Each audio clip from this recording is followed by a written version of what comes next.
Muy buenas noches, bendiciones, bienvenidos a la cápsula de esperanza de este viernes.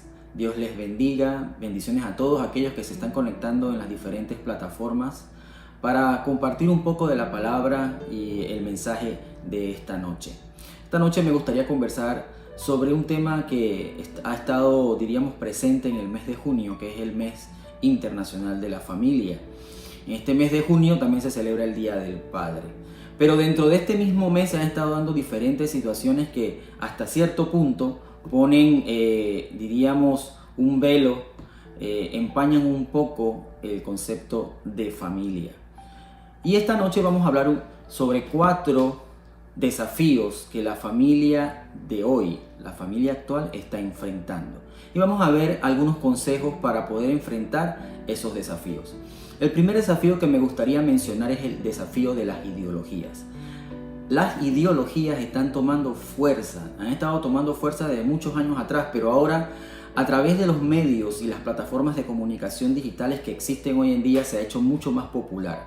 Estas ideologías se están infiltrando a nivel social y a nivel de todos los estratos en la sociedad, pero esto también está llegando a tomar fuerza en algunos sectores de lo que consideramos nosotros los creyentes. Estas ideologías pueden tener diferentes matices. Hay matices que tienen que ver con lo racial, con lo político. Hay ideologías que ponen en conflicto al hombre contra la mujer y la mujer contra el hombre, y ahí se genera un conflicto fuerte. Estas ideologías pueden estar basadas en conceptos de género, donde hoy en día presentan una oferta de género más allá de lo establecido, que es el hombre y la mujer. Pero esas ideologías no se están quedando solamente en los medios o en un letrero o en una marcha, no, están colándose, impregnando, aún llegando a normalizarse en nuestras mentes. ¿Cuál es el objetivo? Hacer ver que lo malo es bueno y lo bueno es malo.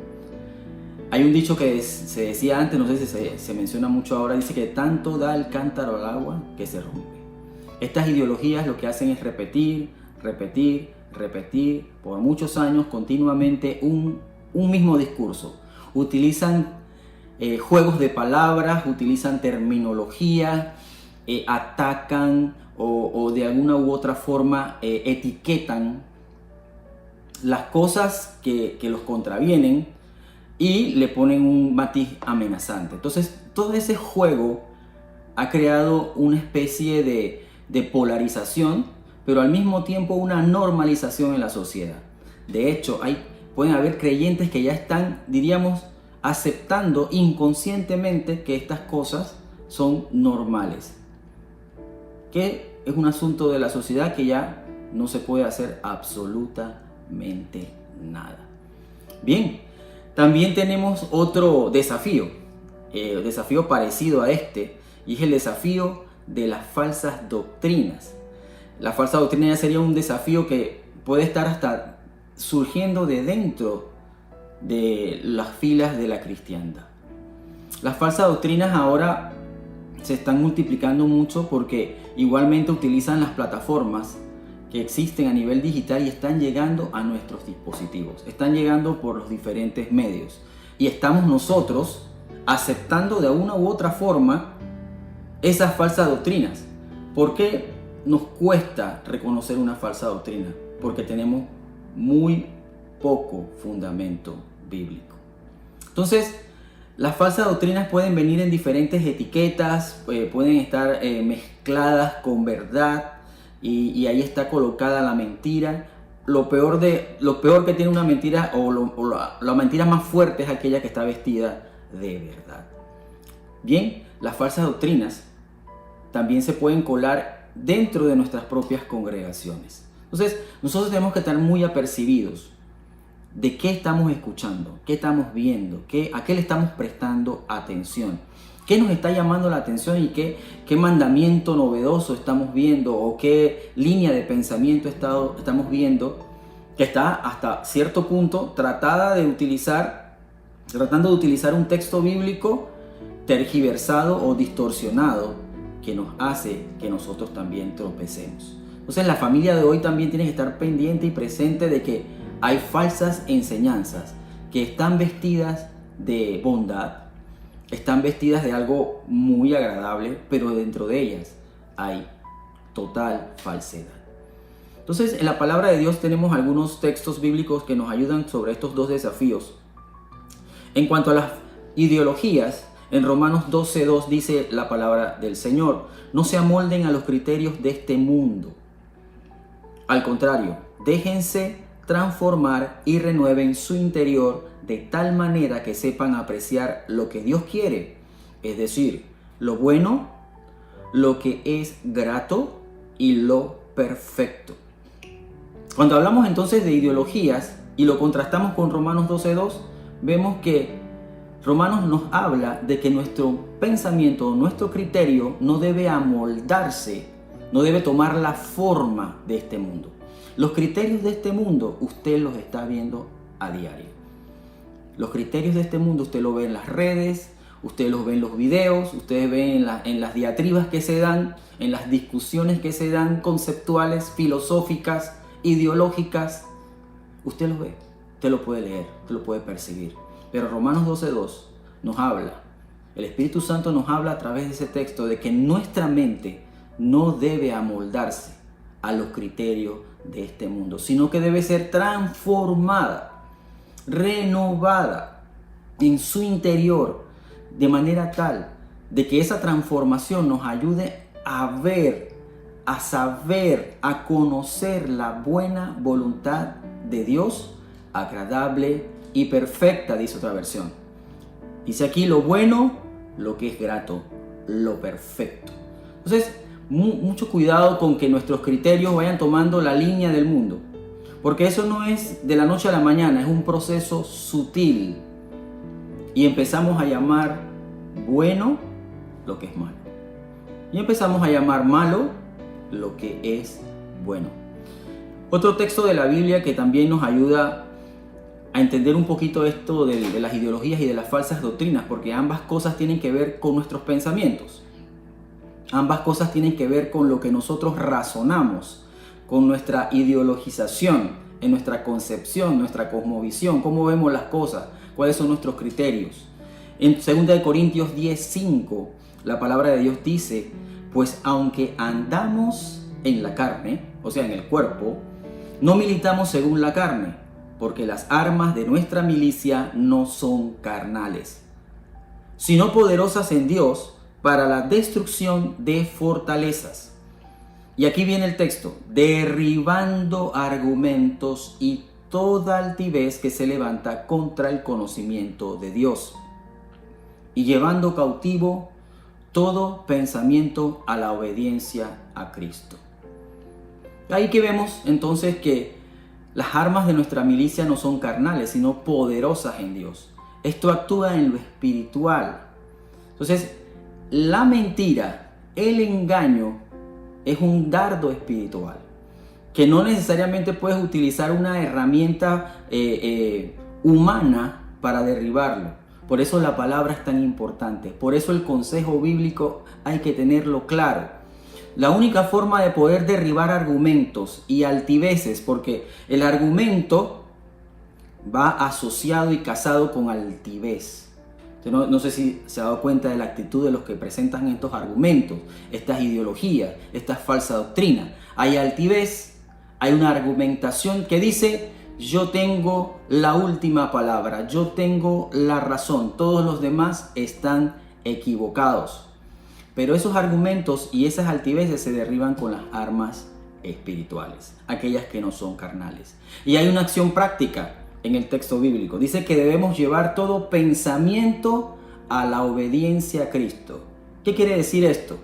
Que cuando a nuestra mente venga un pensamiento y el Espíritu Santo nos muestre que ese pensamiento no está obedeciendo a Cristo, aunque parezca lógico, ese pensamiento debe ser llevado cautivo a la obediencia, o sea, sometido a la obediencia a Cristo. Usted y yo no podemos evitar, dice un dicho por ahí, que sobre nosotros vuelen los pájaros, pero sí podemos evitar que esos pájaros hagan un nido en nuestra cabeza. Si viene un pensamiento que sabe que no está bien, que está contraviniendo la palabra de Dios, evitemos mantener ese pensamiento, evitemos darle vuelta a ese pensamiento, masticar ese pensamiento y llevémoslos cautivos a la obediencia a Cristo. Constantemente nos van a estar vendiendo ideas. Los próximos años van a ser años determinantes para la fe de la iglesia. Constantemente nos van a estar vendiendo ideas. Y va a estar de parte de nosotros que nosotros nos pongamos firmes y derribemos esos argumentos y la altivez que se levanta contra el conocimiento de Dios. Veamos entonces el siguiente desafío. El tercer desafío que quiero presentar en esta noche es ya más a lo interno, más casero, más doméstico. Pero al mismo tiempo le da paso a las dos cosas que he hablado hace poco. Y este es el desafío de la desvinculación bajo techo. La desvinculación bajo techo es un desafío de la familia de Dios. Podemos estar bajo el mismo techo, podemos vivir en la misma casa, pero aún dentro de ese recinto, dentro de ese lugar, podemos estar desvinculados.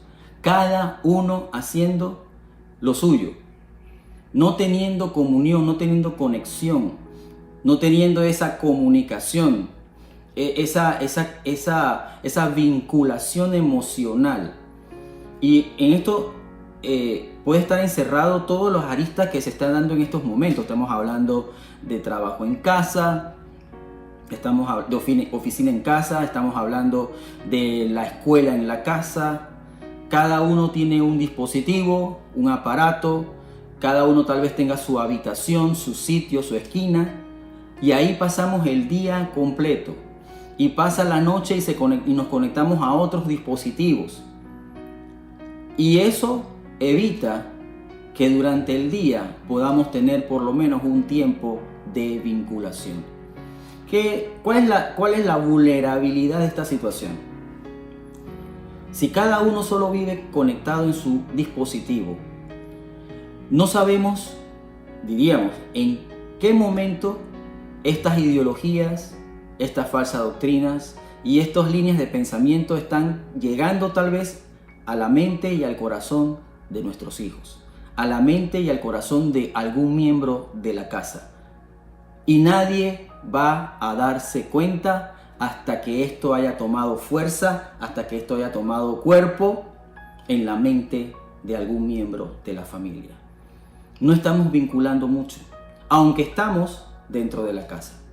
Es importante entonces que la iglesia esté pendiente de que dentro del punto de vista familiar nosotros necesitamos tratar de tener conexión, tiempos de conexión a nivel de familia para darnos cuenta cómo están las cosas, cómo está nuestro corazón, cómo está nuestra forma de pensar.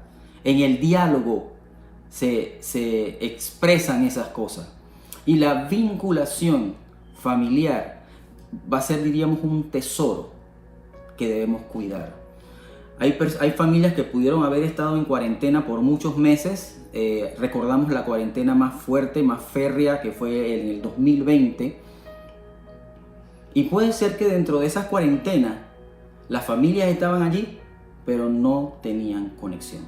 Estaban desvinculados bajo techo. Y hay consecuencias de esto. En Lucas 11:17, la palabra de Dios nos dice: mas él, conociendo los pensamientos de ellos, les dijo: todo reino dividido contra sí mismo es asolado, y una casa dividida contra sí misma cae. Me gustaría que leyéramos ese mismo texto de Lucas 11:17 en la versión Nueva Traducción Viviente. Jesús conocía sus pensamientos, así que dijo: todo reino dividido por una guerra civil está condenado al fracaso. Una familia dividida por peleas se desintegrará. Fíjense, el concepto es división.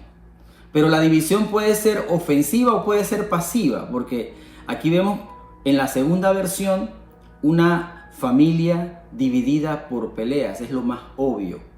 Y puede ser que no solamente hay una desvinculación pasiva, sino que también hay conflictos familiares fuertes que han debilitado a la familia y la han desvinculado. Y en el texto anterior, en el de Reina Valera, dice: una casa dividida contra sí misma cae. Y esto habla de que nosotros debemos fortalecer el vínculo familiar a lo interno. Evitar tener mucho tiempo desvinculados o tener momentos de vinculación, ya sea el momento de comer, en algún momento de la noche o en algún momento durante la semana, donde podamos conectarnos como familia. Y el último desafío, que puede estar conectado con el anterior en la desvinculación, está una salud mental en amenaza. La familia de hoy, la familia actual, está sufriendo en términos generales de una salud mental en amenaza. No todas las personas reaccionamos ante los conflictos y las situaciones difíciles de la misma manera. Algunos podemos estar un poco más vulnerables a situaciones de estrés. Pero hoy en día los sociólogos, los que estudian esto, han visto que ha habido un aumento de lo que es la demanda de atención psicológica y psiquiátrica durante todo el tiempo de pandemia. Siempre ha existido situaciones de estrés, pero la pandemia ha aumentado o ha engrosado o ha aumentado el nivel de demanda de nuestra psicología, de nuestra resistencia emocional. Y esto está afectando también niños, adolescentes, adultos mayores y aún personas jóvenes que han visto situaciones a su alrededor que están afectando todo su entorno. Por ejemplo, estamos hablando de situación económica difícil, estamos hablando de el encerramiento, estamos hablando de conflictos que ya estaban antes de la pandemia a nivel familiar, pero que se agudizaron producto de la pandemia. Y todo esto ha creado una cadena de una salud mental en amenaza. Todo esto, si no tenemos vinculación, difícilmente vamos a darnos cuenta si alguien dentro de nuestra familia está sufriendo de desgaste, de un bajón emocional, de una descompensación psicológica, algo que pueda estar afectando, porque todos somos vulnerables. No podemos decir que nosotros somos más fuertes que otros. A mí no me va a pasar nada, yo atravieso las adversidades de frente, nada me derriba. Ok, esa forma de pensar en sí no es mala, pero podemos estar siendo vulnerados sin darnos cuenta. O alguien de nuestra familia puede estar pasando por una situación difícil de estrés y no nos hemos dado cuenta. Entonces, estos desafíos, la ideología, las falsas doctrinas, la desvinculación bajo techo y por ende, como consecuencia, una salud mental en amenaza, son esos desafíos que estamos enfrentando y muchos más, pero solo resalto estos 4 y debemos estar apercibidos. No podemos mirar hacia un costado, no podemos mirar hacia un lado, ignorando que hay personas que nosotros tal vez conocemos o dentro de nuestra propia casa o nosotros mismos estamos pasando por un momento difícil de estrés emocional y de exigencia mental. Bien, algunos consejos que me gustaría dar es precisamente en el tema de la salud mental. La palabra de Dios dice en Isaías 26 del 3 al 4: tú guardarás en completa paz a aquel cuyo pensamiento en ti persevera. La pregunta es: ¿en quién estoy confiando? ¿En quién está perseverando mi pensamiento? Si mi pensamiento persevera en lo negativo, en lo que ha sido la situación difícil, si yo le doy vuelta, eso se llama pensamiento rumiante. Si me quedo rumiando el pensamiento, lo que voy a hacer es crear en mí un conflicto de ansiedad. La palabra de Dios dice diciendo en ese texto en Isaías 26, dice: porque en ti ha confiado. Confiad en Jehová perpetuamente, porque en Jehová el Señor está la fortaleza de los siglos. El pensamiento de nosotros persevera en el Señor porque en Él hemos confiado. También en Filipenses 4, del 6 al 7, dice de la siguiente forma: no se preocupen por nada, en cambio, oren por todo. Díganle a Dios lo que necesitan y denle gracias por todo lo que Él ha hecho. Así experimentarán la paz de Dios que supera todo lo que podemos entender. La paz de Dios cuidará su corazón y su mente mientras vivan en Cristo Jesús. Aquí vemos una promesa del Señor, pero esa promesa también tiene un ingrediente importante de parte nuestra, es que nosotros debemos orar por todo. El asunto de preocuparse puede ser que sea inevitable, pero puede ser evitado si oramos por todo. Y si oramos por todo hay una consecuencia, porque cuando oramos le presentamos a Dios nuestras necesidades. Si no oramos, esas necesidades se quedan con nosotros. Y bajo nuestros criterios y nuestra fuerza tratamos de enfrentar o suplir esas necesidades. Pero cuando oramos, le estamos diciendo a Dios lo que necesitamos. Y en ese proceso de oración también le estamos dando gracias de antemano por su provisión, por su fidelidad. Y en ese momento vamos a experimentar, dice la Biblia, la paz de Dios que sobrepasa todo entendimiento. Entonces hay una relación directa entre oración y experimentar la paz de Dios. Digamos que sería uno de los remedios, para ponerle un nombre, emocional y psicológico más contundente para un creyente, para cualquier persona, es llevar las necesidades a Dios. Bien, al final de estos 4 desafíos, debo resaltar que la familia en Dios tiene esperanza. Nosotros, nuestra familia, su familia, mi familia, tiene esperanza en Dios. ¿Usted lo cree? Ahora vamos a ver algunos consejos que nos van a ayudar a poder enfrentar estos desafíos.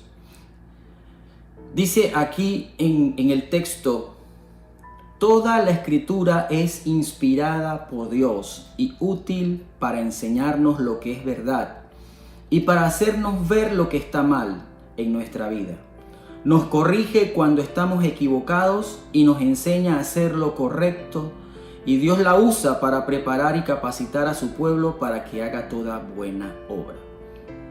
Uno de los consejos que nosotros, o que en este momento les doy para que podamos enfrentar estos desafíos, lo que hablamos hace un rato, es tener un buen fundamento bíblico. O sea, un buen fundamento bíblico práctico, sencillo, pragmático, es necesario para poder tener claro y enfrentar ideologías de la sociedad en este momento, para enfrentar falsas doctrinas, para fortalecer el vínculo familiar, para que nuestra salud mental sea un poco más sana, más estable.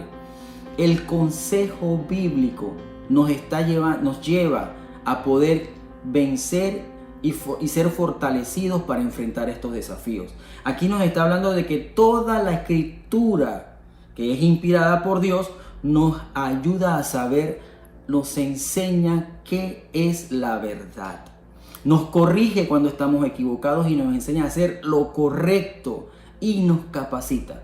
El mejor manual de capacitación para el cristiano, para cualquier persona, es la palabra de Dios. Así que el primer consejo sería tener un buen fundamento bíblico. El segundo consejo que les daría para poder enfrentar los desafíos de la familia de hoy sería que podamos fortalecer el discipulado en familia. En estos días leí esta frase, me gustó mucho: el mejor discipulado se hace en familia. Mire lo que dice el texto en Deuteronomio 6, del 4 al 7. Oye Israel, Jehová nuestro Dios, Jehová uno es. Y amarás a Jehová tu Dios de todo tu corazón y de toda tu alma y con todas tus fuerzas. Y estas palabras que yo te mando hoy estarán sobre tu corazón, y las repetirás a tus hijos, y hablarás de ellas estando en tu casa y andando por el camino y al acostarte y cuando te levantes. Me llama la atención ese texto porque lo usamos muchísimo cuando hablamos de cómo instruir a nuestros hijos, a nuestra siguiente generación, acerca de Dios. Pero lo que me llama la atención de ese texto es que antes de poder yo repetir las palabras a mis hijos, esa palabra debe estar en mí o sobre mi corazón. Primero debo ser yo convictado por esa palabra. Debo ser yo transformado por esa palabra. Esa palabra no debe ir desde el punto desde el punto de vista intelectual, de mí hacia mis hijos, sino que primero debo ser yo confrontado por esa palabra, para que esa palabra cuando vaya a mis hijos vaya con convicción, vaya con credibilidad, porque obvio, ellos se van a dar cuenta si esto solamente se está repitiendo por repetir o si esto realmente se está viviendo en mí, si se está viviendo en los padres, si es parte normal de la familia. No quiere decir que en la familia no haya conflictos, problemas, situaciones que a veces contravienen a la palabra del Señor, pero eso no es lo normal. Lo normal debe ser que el consejo de Dios norme o estabilice o ayude a que la convivencia familiar sea mejor. Entonces, nosotros vamos a llevar el mensaje de que nuestros hijos amen a Dios con toda su alma, con toda su mente, con todas sus fuerzas, si esa palabra primero está en mi corazón. Bien, entonces el discipulado en familia sería el segundo consejo para enfrentar los desafíos. El tercer consejo sería tener en casa o en la familia diálogos abiertos con cierta regularidad. En esos diálogos son conversaciones informales, son momentos en que la gente se sienta en la mesa o en la sala o en algún lugar de la casa y allí se conversa libremente. No se lleva una hoja con una temática o algo así todo súper intencional. No, esto es más espontáneo, más orgánico, donde podemos conversar de los temas que están en estos momentos desafiando a la familia. Podemos dar la oportunidad de que cada uno de los miembros de la familia pueda abrir su corazón, pueda hablar de lo que está atravesando. Y también tener un tiempo, ¿por qué no?, de oración los unos por los otros.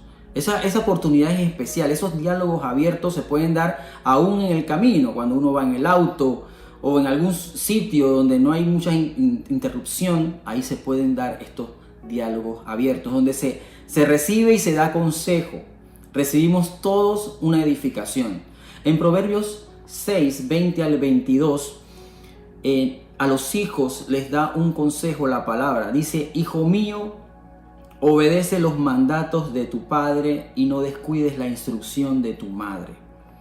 Guarda siempre sus palabras en tu corazón. Átalas alrededor de tu cuello. Cuando camines, su consejo te guiará. Cuando duermas, te protegerá. Cuando despiertes, te orientará. Son esos momentos de diálogos abiertos donde nosotros como padres, tal vez como abuelos, podemos tener la oportunidad de colocar perlas de sabiduría que salen de la palabra de Dios en los corazones de nuestros hijos, de nuestros nietos, de nuestros familiares. Si no hay tiempo, si todo es desvinculación por el trabajo, por la escuela, por las demandas, por las cosas, estos diálogos no se van a dar y vamos a estar débiles, vamos a estar vulnerables como familia, porque por omisión vamos a estar divididos. Es importante que entonces el consejo fluya, el consejo bien dado, con una buena actitud, sin ser dogmáticos o legalistas, sino que fluya al corazón de nuestros hijos, producto del amor, producto de ese vínculo sagrado que tenemos como padres para con ellos. Y el último consejo, no menos importante, es que para tener una familia edificada y también una nueva generación o la siguiente generación de nuestra familia con edificación, con fortaleza, necesitamos aliados de crecimiento. A veces los padres no podemos hacerlo todo. A veces nuestros hijos no necesariamente van a escuchar todo lo que nosotros les vamos a decir, pero sí pueden escuchar a otro miembro de la familia que también tenga principios claros, valores claros, basados en las Escrituras, o pueden ser también líderes o pastores o personas ancianas en la fe que pueden ayudarnos a nosotros como padres, como abuelos, como tutores, a poder que nuestra familia vaya creciendo y siendo fortalecida. Dentro de todo este proceso, la palabra de Dios nos da algunos ejemplos que tienen que ver con aliados de crecimiento. Por ejemplo, Eunice, la mamá de Timoteo, tuvo un gran aliado de crecimiento y ese fue Pablo. Pablo en algún momento cuando fue a Listra y a Derbe, se encontró con Timoteo. Y de allí en adelante Timoteo fue parte de un proceso discipulado por parte de Pablo. Me gustaría resaltar también una experiencia que tuvo otra persona un poquito mayor, pero que también necesitó un aliado de crecimiento. Eso está en Hechos de los Apóstoles 18, del 24 al 26. Dice así: llegó entonces a Éfeso un judío llamado Apolos, natural de Alejandría, varón elocuente, poderoso en las Escrituras.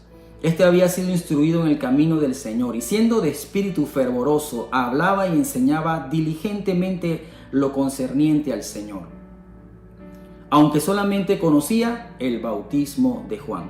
Y comenzó a hablar con denuedo en la sinagoga, pero cuando le oyeron Priscila y Aquila, le tomaron aparte y le expusieron más exactamente el camino de Dios. Qué importante rol jugó Priscila y Aquila en el ministerio de Apolos. Por eso nosotros también necesitamos de esas Priscila y esas Aquilas. Oremos al Señor, pidámosle: Señor, ayúdame a poder discernir y reconocer cuándo o quiénes pueden ser aliados del crecimiento en mi familia. Siempre necesitaremos a alguien que nos ayude, porque el criar, el de formar a la nueva generación, el de crecer en familia no es un asunto solitario. Hay que tener grupos donde en esos grupos nosotros podamos ser también edificados como una familia, como la familia de Dios. Y en esos grupos nosotros podemos crecer. Cada día nosotros debemos estar apercibidos de qué está Dios dirigiéndonos, en qué dirección debemos ir con nuestra familia. Sabemos que Dios tiene planes especiales para la familia, pero la familia hoy en día también se encuentra en amenaza y tiene muchos desafíos. Te invito a que hagamos una oración y oremos por nuestra familia. Si estás con tu familia ahí, también puedes ponerte en oración por ellos o con ellos. Padre, te doy gracias en esta noche. Te pido, Dios Todopoderoso, que seas tú, Señor, como guarda, como protector de nuestras familias. Ayúdanos, Señor, a ser sensibles, a discernir cuál es tu voluntad. Guárdanos que no nos amoldemos a los criterios de este mundo. Ayúdanos a no ser presas del engaño, de las mentiras, de las falsas doctrinas. Señor, fortalece nuestros vínculos como familia, que no nos desvinculemos bajo el mismo techo. Y también, Dios, guarda nuestro corazón. Ayúdanos a guardar el corazón para que nuestra salud mental no se vea amenazada.